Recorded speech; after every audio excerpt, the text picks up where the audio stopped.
बघा, आपण last lecture मध्ये क्रोमोसोमल थिअरी ऑफ इनहेरिटन्स आपण कंप्लीट केला. सटन and Bori they are responsible scientist for the discovery of that particular chromosomes.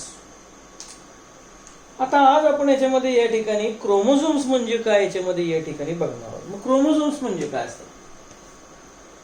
Actually chromosomes are filamentous bodies present inside the nucleus. हे लक्षात घ्या, chromosome काय आहेत? प्रत्येक सेलमध्ये, पेशीमध्ये जो न्यूक्लियस असतो त्या न्यूक्लियस मध्ये असणारे धाग्यासारखे स्ट्रक्चर, त्याला याच्यामध्ये या ठिकाणी म्हणलं जातं क्रोमोझोम्स. दुसरं लक्षात घ्या, हे जे काही धाग्यासारखे जे क्रोमोझोम आहेत ते आपल्याला या ठिकाणी युकॅरियोटिक सेल मध्येच पाहायला मिळतात. कारण प्रोकॅरियोटिक मध्ये धाग्यासारखे नसतात, ते ऍक्च्युली गोल गुंडाळी झाल्यासारखे दिसतात. ते स्ट्रक्चर थोडं वेगळे, त्याच्यामध्ये न्यूक्लियस नसतो, तिथं न्यूक्लिओइड असतो आणि तिथं याच्यापेक्षा थोडं वेगळं रचना आपल्याला यामध्ये पाहायला मिळते. म्हणून लक्षात घ्या, filamentous bodies present inside the nucleus, they are simply called as the chromosome. दुसरं, हे जे काही क्रोमोझोम्स आहेत, ही क्रोमोझोम नावाची जी टर्म आहे, म्हणजे अशा फिलामेंटस स्ट्रक्चरला क्रोमोझोम असं नाव हे पहिल्यांदा या ठिकाणी वॉल्डियर नावाचा जो काही सायंटिस्ट आहे, या वॉल्डियर नावाच्या सायंटिस्टनी याच्यामध्ये या ठिकाणी पहिल्यांदा जगाला सांगितलं. So he defined the term chromosome. मग हे क्रोमोसोम कसे असणार आहेत मी दाखवतो. की हा सेल आहे, हा न्यूक्लियस आहे. तर इथं तुम्हाला अशा प्रकारचे हे क्रोमोझोम्स दिसतात. धाग्यासारखे याच्यामध्ये या ठिकाणी क्रोमोझोम दिसतात आणि या धाग्यासारख्या स्ट्रक्चरला याच्यामध्ये नाव दिलं जातं क्रोमोझोम. क्रोमोझोम ही जी टर्म आहे that was first defined by the Waldeyer, यांनी पहिल्यांदा याच्यामध्ये या ठिकाणी सांगितलं. दुसरं लक्षात घ्या, क्रोमोसोमचा जो नंबर असतो त्याचा जो साईज असेल varies from species to species. क्रोमोसोमचा नंबर आणि क्रोमोसोमचा जो साईज असेल, हा साईज याच्यामध्ये स्पेसीज टू स्पेसीज चेंज होतो. युजली क्रोमोसोमचा जो साईज असतो, हा साईज साधारणपणे असं सांगतात की 0.1 टू 0.33 मायक्रॉन ही त्याची लेंथ आपल्याला याच्यामध्ये या ठिकाणी सांगता येते. आणि अंदाजाने 0.2 टू 2 मायक्रॉन एवढी साधारणपणे याच्यामध्ये याची थिकनेस आपल्याला याच्यामध्ये या ठिकाणी सांगता येते.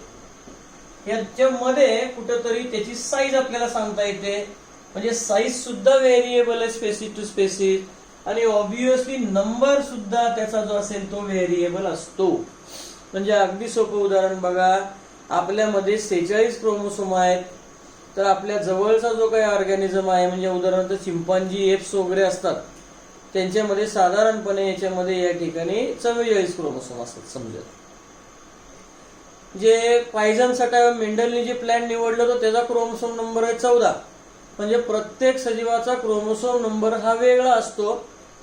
दुसरं लक्षात घ्या, क्रोमोसोम नंबर हा त्याच्या प्रत्येक सेलमध्ये एकच असतो. म्हणजे आपल्या बॉडीतला कुठलाही आपण सेल, डिप्लॉइड सेल काढला, सोमॅटिक सेल काढला, तर आपल्या सोमॅटिक सेलमध्ये क्रोमोसोम 46 असणार आहेत, नंबर फिक्स असणार आहे.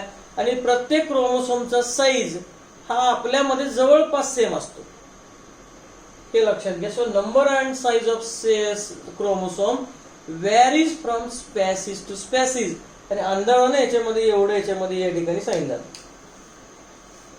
क्रोमोसोम जनरली विजिबल असतात during only cell division. Chromosome आपल्याला विजिबल म्हणजे मायक्रोस्कोपच्या सहाय्याने विजिबल असा अर्थ आहे. मायक्रोस्कोपच्या सहाय्याने विजिबल आपल्याला फक्त सेल डिव्हिजनच्या वेळेस दिसतात. इतर वेळी क्रोमोझोम आपल्याला कसे दिसतात तेही मी दाखवतो. हा सेल आहे, हा न्यूक्लियस आहे, तर आपल्याला असे क्रोमोझोमचं स्ट्रक्चर तयार झालं दिसतं. याला तुम्ही क्रोमॅटिड असं म्हणता, सॉरी क्रोमोनिमा असं म्हणता, किंवा त्याला क्रोमॅटिनचं नेटवर्क म्हणतात. नॉट क्रोमॅटिड, क्रोमॅटिनचं नेटवर्क म्हणतात, क्रोमॅटिन म्हणतात. म्हणजे याचं रूपांतर अशा धाग्यामध्ये झालेलं असतं. आणि हा असा जेव्हा तुम्हाला सेल दिसणार आहे तेव्हा डेफिनेटली हा सेल इंटरफेज मध्ये असतो. मग सेल डिव्हिजनच्या फेज आठवा. इंटरफेज नंतर प्रोफेज आले, मेटाफेज आले, अनाफेज आले, टेलोफेज आले. तर सेल डिव्हिजनच्या वेळेस हा व्हिजिबल आपल्याला याच्यामध्ये या ठिकाणी आपल्याला पाहायला मिळतात, बट अंडर द मायक्रोस्कोप. सगळ्यात महत्वाचं लक्षात घ्या, सगळ्यात चांगला क्रोमोसोम तुम्हाला मेटाफेज मध्ये पाहायला मिळतो. 4 फेज आहेत, प्रोफेज, मेटाफेज, अनाफेज, टेलोफेज आणि मधली असते इंटरफेज. तर या सगळ्या फेजचा विचार केला तर मेटाफेज मध्ये क्रोमोसोम अतिशय ठळक पाहायला मिळतो, ज्याला तुम्ही कॉन्स्पिक्युअस असं याच्यामध्ये या ठिकाणी म्हणू शकता. मग हा त्यावेळेस कॉन्स्पिक्युअस अशा प्रकारचा का असतो? कारण त्यावेळेस हा क्रोमोसोम अतिशय कंडेन्स झालेला असतो. कंडेन्स म्हणजे असं कॉम्प्रेस झालेला असतो, त्याची जाडी वाढली असते असं आपण म्हणूयात. आणि त्यामुळं हा क्रोमोसोम तुम्हाला त्यावेळेस व्हिजिबल जो असेल त्याच्यामध्ये पाहायला मिळतो. What is the role played by that particular chromosome? क्रोमोसोमचे रोल काय आहेत? मग chromosome is responsible for the heredity. Chromosome has a power of self replication. Chromosome स्वतः सेल्फ रेप्लिकेट होऊ शकतो, हेही याच्यामध्ये क्रोमोसोमच्या बाबतीत लक्षात घ्या. क्रोमोसोम युनिट ऑफ हेरिडिटी म्हणून याच्यामध्ये या ठिकाणी काम करतं. अनुवंशिकतेला जबाबदार या ठिकाणी हा क्रोमोसोम याच्यामध्ये आहे. Chromosome is responsible for even mutation and chromosome is also responsible for the variation. गुणधर्मातले झालेले बदल यासाठी सुद्धा क्रोमोसोम जबाबदार असतो. आणि म्युटेशन म्हणजे अचानक झालेले बदल गुणधर्मामध्ये, याला सुद्धा क्रोमोसोम जबाबदार असतो. म्हणजे थोडक्यात जे जीन्स आहेत, जे मेंडलने सांगितलेलं फॅक्टर आहे तेच आहे सगळं. फॅक्टर देण्याच्या गुणधर्मात काहीच फरक नाही. फॅक्टर म्हणजे जीन आहे, जीन म्हणजे डीएनए. डीएनए सेल्फ रेप्लिकेट करतो, डीएनएचा अनुवंशिक जबाबदार आहे. डीएनए मुळेच म्युटेशन होत असतं आणि गुणधर्मात बदल व्हेरिएशन तो डीएनए मध्ये झालेला असतो. म्हणून आपण या ठिकाणी याच्या अगोदरच्या पिरियडला असं बघितलं, behaviour of chromosome and behaviour of gene or factor is one and the same. आणि म्हणून क्रोमोसोमल थिअरी जी आपण सटन बोहरेने जी बघितली त्याच्यामध्ये हा पॉइंट आपण प्रकर्षण याच्यामध्ये या ठिकाणी आपण पाहिला होता. मग आता इथं या ठिकाणी जे क्रोमोसोम जे आपण याच्यामध्ये या ठिकाणी जे बघतो आहोत, हे क्रोमोसोम केमिकली कशाने तयार झालेले आहेत? तर त्यासाठी आपल्याला एक इक्वेशनच तयार करावं लागेल. क्रोमोसोम हा केमिकली तयार झालेला एका 2 पदार्थापासून. एक आहे डीएनए आणि दुसरं आहे प्रोटीन. आता या प्रोटीन मध्ये सुद्धा 2 प्रकारचे प्रोटीन असतात. एक आहे हिस्टोन प्रोटीन आणि दुसरे आहे नॉन हिस्टोन प्रोटीन. मी आता क्रोमोझोम कसा तयार होतो ते मी तुम्हाला दाखवतो थोडक्यात. हा समजा डीएनए असं आपण समजलं. हा डबल स्टँडर्ड डीएनए आहे, लाईक दिस. याच्या भोवती मी फक्त प्रोटीन जमा करत जातो, लाईक दिस. याच्या भोवती जे प्रोटीन असेल ते याच्यामध्ये नॉन हिस्टोन आहे आणि डीएनए तयार करताना डीएनए मध्ये या ठिकाणी जोडत असताना त्याचे जे काही स्ट्रँड्स आहेत ते जोडत असताना किंवा त्याच्यामध्ये जे काही एक स्ट्रक्चर आपण म्हणूया ते तयार करताना हिस्टोन प्रोटीन लागतात. म्हणजे हिस्टोन प्रोटीन पण आहेत आणि नॉन हिस्टोन प्रोटीन पण आहेत. मग आता लक्षात घ्या, या डीएनएच्या भोवती मी फक्त प्रोटीन जोडले तर हे तयार झालेलं जे स्ट्रक्चर तुम्हाला याच्यामध्ये या ठिकाणी जे दिसतंय ते काय आहे? ते या ठिकाणी क्रोमोझोम. म्हणजे क्रोमोझोम मध्ये काय दिसतंय? या एंड पासून या एंड पर्यंत हा सगळा डीएनए. आणि डीएनए बाइंड करण्यासाठी आणि कडेला तो हलू नये वगैरे पण म्हणूयात किंवा एक फॉर्म स्ट्रक्चर तयार व्हावं म्हणून कड्याला आहे प्रोटीन. म्हणून प्रोटीन प्लस डीएनए असं केमिकल कंपोजिशन या क्रोमोझोमचं सांगितलं जातं. So chemically chromosome is made by DNA and protein. मग हे जे प्रोटीन असतात ते प्रोटीन पुन्हा दोन प्रकारचे असतात, हिस्टोन अँड नॉन हिस्टोन. आता या क्रोमोझोमचं काम काय असतं, तर अगदी महत्वाचं काम आपण याच्यामध्ये या ठिकाणी बघूयात. It is a responsible or it is carrier of heredity. एका पिढीमधून दुसऱ्या पिढीमध्ये अनुवंशिकता तयार करणं, घेऊन जाणं, हेच एक काम या ठिकाणी या क्रोमोझोमचं समजलं जातं. म्हणजे अगदी सोपा विचार करूयात. आपल्यामध्ये 46 क्रोमोसोम आहेत. आपल्यामध्ये आलेले 46 क्रोमोसोम मधले 23 आपल्या वडिलांच्याकडून आले, 23 आपल्या आईकडून आलेले आहेत. मग त्या 23 आणि 23 मिळून आपली बॉडी तयार झाली. मग आपल्यामधले काही गुणधर्म वडिलांच्या सारखे असतात, काही गुणधर्म आपल्याकडून आईसारखे आलेले असतात. मग आईकडून आलेले गुणधर्म आपल्यामध्ये कसे आले, तर या क्रोमोझोममुळे आलेले असतात.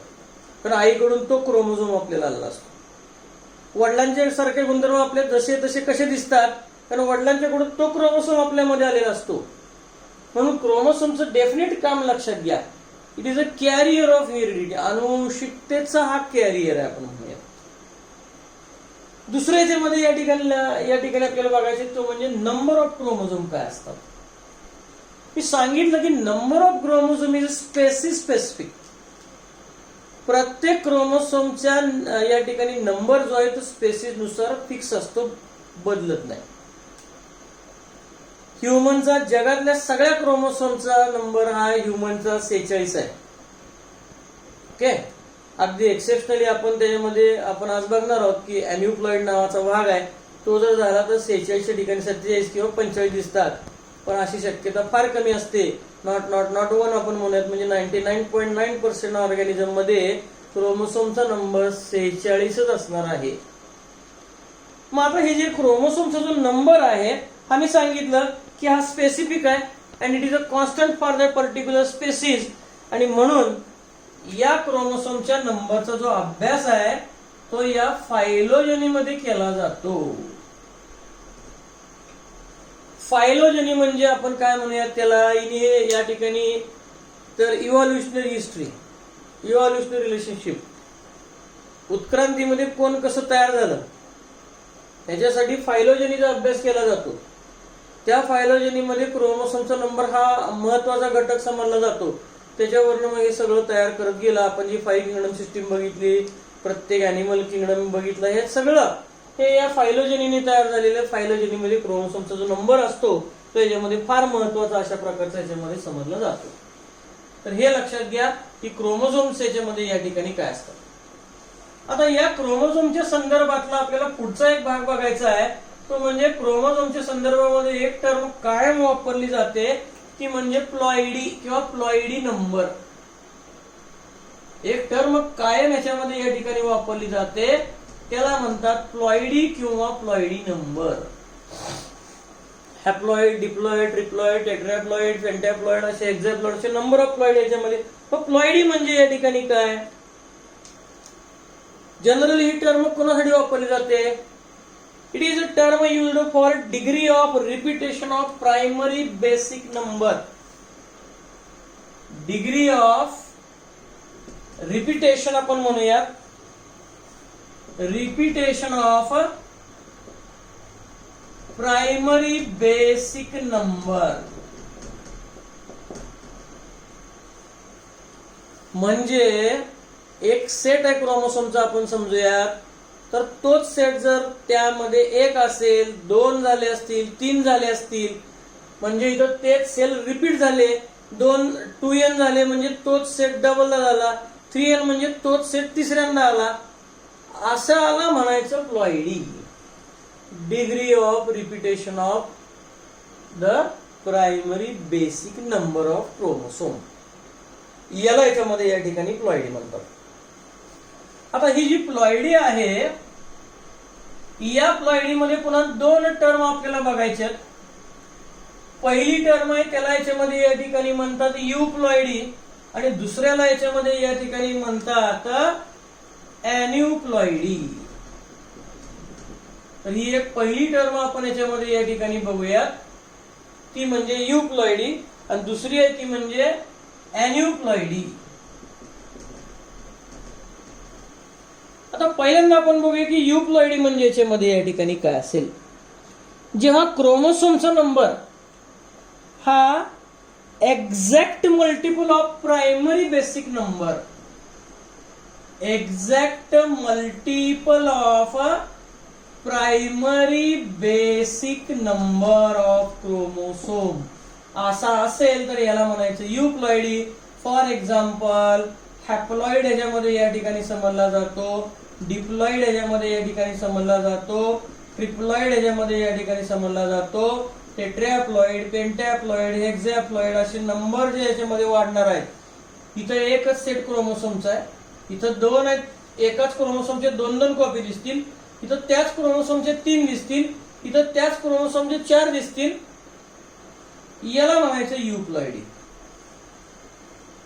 हा भाग लक्षात घ्या. आणि याच्यापेक्षा वेगळं असतं ते म्हणजे अॅन्युप्लॉइडी. अॅन्युप्लॉइडी म्हणजे काय असतं, either there is a addition or there is a deletion of chromosome.